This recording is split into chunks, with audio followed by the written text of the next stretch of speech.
Buenas, meus queridos, tudo bem com vocês? Na semana passada eu publiquei, melhor dizendo, no Instagram, que tá aparecendo aqui do lado, como sempre, pedi pra vocês mandarem perguntas pra eu responder por lá. Muitas eu respondi, mas como elas foram muito interessantes, eu decidi trazê-las pro Instagram também. Pro Instagram não, pro YouTube, confundindo as redes sociais, pra responder aqui, porque talvez pudessem ajudar muitas pessoas que estão por aqui.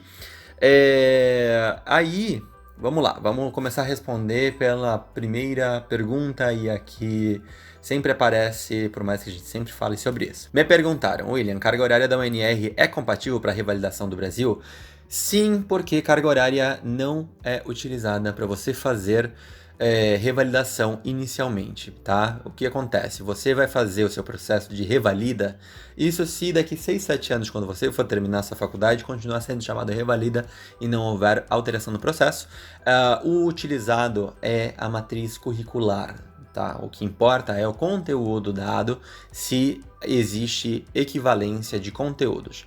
Se não houver equivalência, aí se utiliza a carga horária para calcular a complementação. Qual é o curso de espanhol aceito pela Faculdade de Medicina em Rosário? Primeiramente, tem que esclarecer, que isso é uma dúvida muito frequente, de que não são cursos que são aceitos, são certificações internacionais de proficiência no idioma espanhol, ou seja, certificações de espanhol. As que são aceitas na UNR são DUCLE, DELE e CIELE. O CELU, que é o mais barato de todos, não é aceito, certo? Existem outras faculdades que sim o aceitam, como é o caso da UBA, mas particularmente o Rosário não aceita.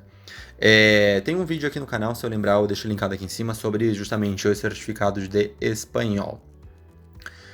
O que você acha sobre cursos de apoio? Dá para cursar sem fazer curso ou é parte fundamental? Eu acho que os cursos de apoio são extremamente interessantes para aquelas pessoas que precisam de ajuda para montar uma metodologia de estudo, para entender como funciona o estudo do PBL quando não entendem, para justamente entrar no ritmo, digamos. Mas chega um momento em que você consegue fazer por conta própria sem nenhum problema. Muita gente consegue, desde o primeiro semestre, cursar sem nenhum tipo de curso de apoio. Eu, por exemplo, quando eu comecei na UNR há 84 anos atrás, eu fiz para crescimento, né, a primeira matéria do primeiro semestre, e eu fiz para trabalho e tempo livre, que é uma matéria do segundo ano, mas eu não fiz cursos completos, eu fiz cursos de apoio rápido pré-exame, para repasso, mas aí vai muito da subjetividade relacionada a como você estuda, as suas dificuldades. Que nem uma pessoa me mandou mensagem há um tempo atrás, perguntando quantas horas por dia eu estudava durante a graduação, durante o período em que eu estava na UNR. E isso é muito subjetivo, porque o modo como eu estudo, a minha metodologia, as minhas dificuldades e facilidades com o estudo são diferentes da do outro. Eu não gosto de colocar em, nas redes sociais trazer isso como debate, de que você precisa estudar tantas horas por dia, porque isso é relativo, isso depende de você. Poderia explicar como é o primeiro ano da faculdade da Fundação Héctor Barceló? Sim, tem um vídeo no canal, tá linkado aqui em cima. Quanto tempo, em média, depois de concluir o curso, dura os trâmites de validação do título na Espanha? É um assunto que geralmente aparece aqui no canal, porque, querendo ou não, a gente tem bastante vídeo sobre medicina no exterior, né, sobre revalidação, melhor dizendo. E isso, na verdade, não vai depender de quanto tempo você pode ficar parado, porque isso é uma pergunta que também apareceu sobre se existe um período em que você tem que esperar, ou o máximo de prazo que você tem desde a formatura até iniciar o trâmite. Não existe. Se você quiser trabalhar 5, 6 anos e depois fazer o trâmite na Espanha, você consegue. Mas você entra com um pedido de homologação ou no Departamento de Educação da Espanha, numa comunidade autônoma da Espanha, ou se não, na Consejería de Educación, que está vinculada sempre com o Consulado Geral da Espanha, no país onde você finalizou a graduação. Não sei se, por exemplo, finalizei a graduação na Argentina, fiz o revalida, estou no Brasil, quero fazer pelo Consulado Geral do Brasil. Deve dar, mas eu nunca pesquisei sobre isso. Demora hoje. Tem gente que está conseguindo a homologação em 7, 8 meses e tem gente que está aí há 1 ano e pouco já esperando. Tudo vai depender, obviamente, da comunidade autônoma escolhida, se caso você fizer direto lá, porque, obviamente, Madrid e Barcelona vão ter mais demanda. Vai depender de vários fatores. É possível transferir de particular para pública dentro e fora da Argentina? Então, isso é uma pergunta que surge bastante.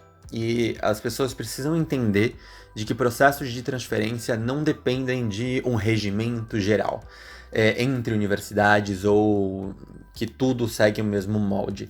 Cada universidade para onde você quiser transferir vai ter um regulamento específico para transferências externas e você tem que consultar diretamente aquela universidade sobre a possibilidade. Por exemplo, no Brasil, se você está na Argentina ou em qualquer outro país e quer transferir para o Brasil, você precisa ver e esperar a abertura de editais de transferência externa e ver se naquele edital permite a incorporação, a inscrição de estudantes que estudam em universidades estrangeiras.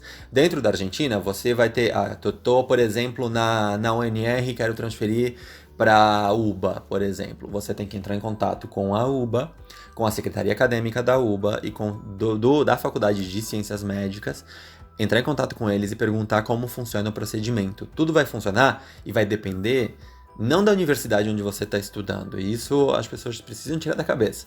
Depende da universidade para onde você está querendo ir. Sou nova por aqui, estou no 2º ano de medicina e eu queria saber o que eu posso fazer para já ir agilizando para homologar na Europa.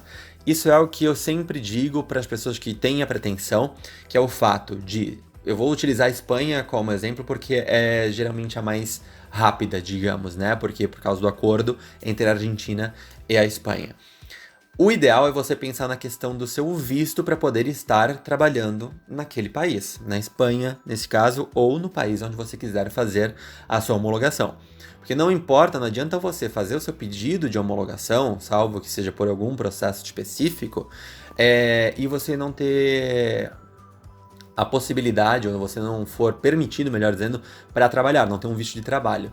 Então, começa a dar uma pesquisada como é que funciona. Algo muito interessante, se caso você pretende ir para a Europa particularmente, é pensar se o país que eu quero ir está dentro da União Europeia. Ok.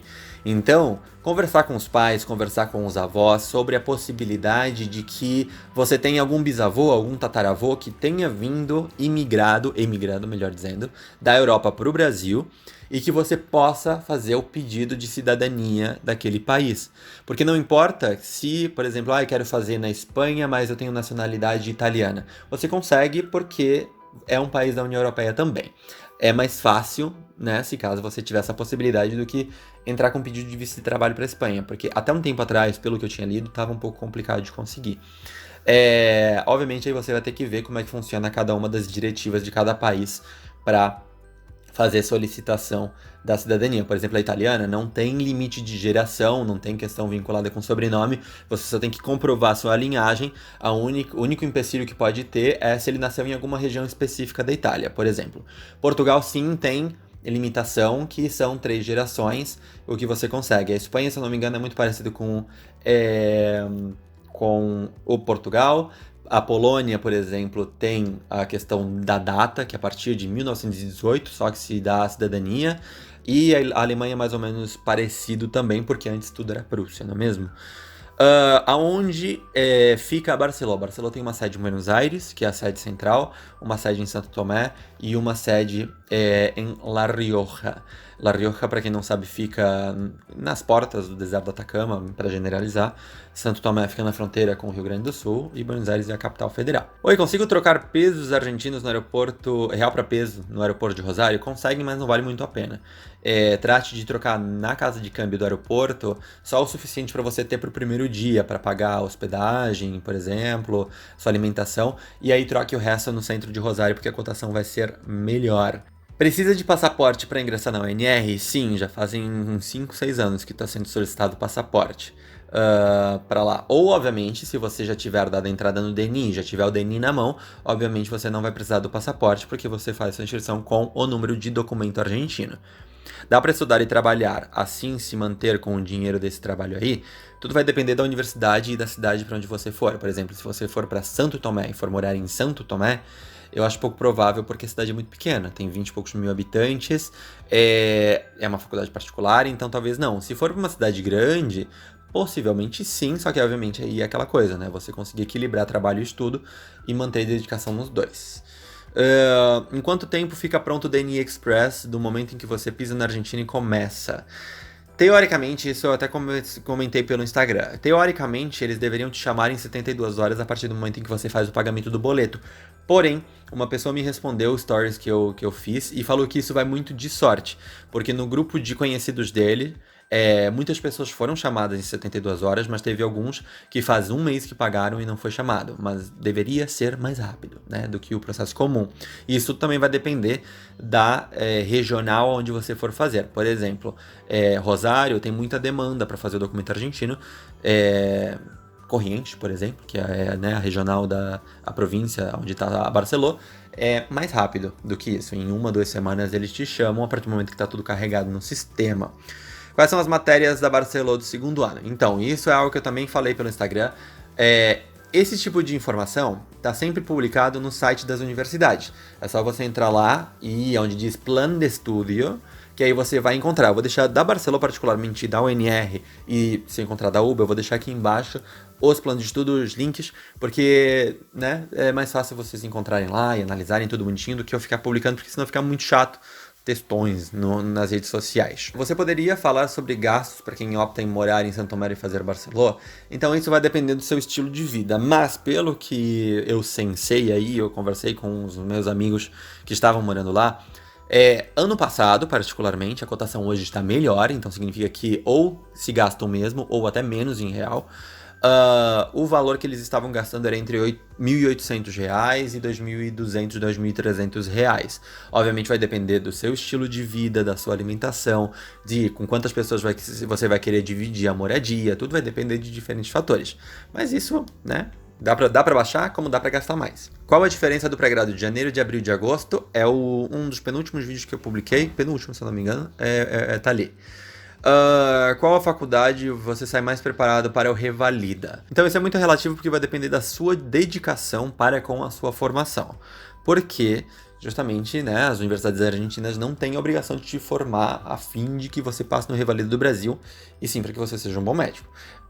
Então vai depender, obviamente, de você utilizar bem as ferramentas da faculdade, você se dedicar, e quando já estiver finalizando o curso, se você quiser fazer o Revalida, pegar as provas anteriores, ver o que se toma, o que não se toma, e começar a pensar em montar um cronograma de estudos vinculado tanto à graduação como ao Revalida. É necessário Revalida para a Espanha? Para todos os países onde você for querer trabalhar, você vai ter que fazer algum processo de revalidação, homologação ou equivalência, certo? Dependendo da universidade, você vai ter na Espanha, no caso, né? Dependendo da universidade onde você se formar na Argentina, você vai ter um processo simplificado em que você não vai ter que apresentar tanta documentação e não vai ter que fazer prova, justamente pelo reconhecimento mútuo que foi assinado há uns 3, 4 anos atrás. Mas você vai ter que sim passar pelo processo burocrático. Algumas não, algumas vão ter que apresentar um pouco mais de papéis do que as outras. E outros países você vai ter que fazer prova, alguns você tem que apresentar uma tese, como é o caso de Portugal em algumas universidades. E é importante destacar, a listagem das acreditações da Espanha com relação às universidades que estão acreditadas sempre é publicada ali por abril, tá? A última listagem veiculada pelo site do Ministério da Educação da Espanha foi de abril de 2019, então a gente tem que esperar abril de 2020 por ali para que eles publiquem a listagem com a atualização, porque tem muita universidade argentina, por exemplo, que vai ser incorporada nessa lista porque justamente finalizou, ou seja, teve turma formada na maior parte dos cursos. Assim como no Brasil, assim como na Bolívia, no Paraguai, essas listas vão sendo atualizadas todos os anos, porém não é que se atualiza automaticamente, é um período do ano em que ela é atualizada. Teve uma pessoa que perguntou quando é que começam as inscrições do pré-grado de maio da Barceló. Por enquanto não há data definida, o pré-grado de maio começa no dia 4 de maio, então historicamente, né, se a gente pegar os últimos pré-grados, as inscrições começam 1 mês e meio, 2, antes do início do pré-grado, e a entrega de documentação vai até o último dia antes do início das aulas, então fiquem tranquilos que bastante tempo tem para apresentar. E é isso, espero que vocês tenham gostado, que essas respostas tenham ajudado vocês de alguma forma. E a gente se vê no vídeo da semana que vem, compartilhe esse vídeo com os amigos de vocês, se inscreve para não perder novidade, e é isso, até mais, tchau!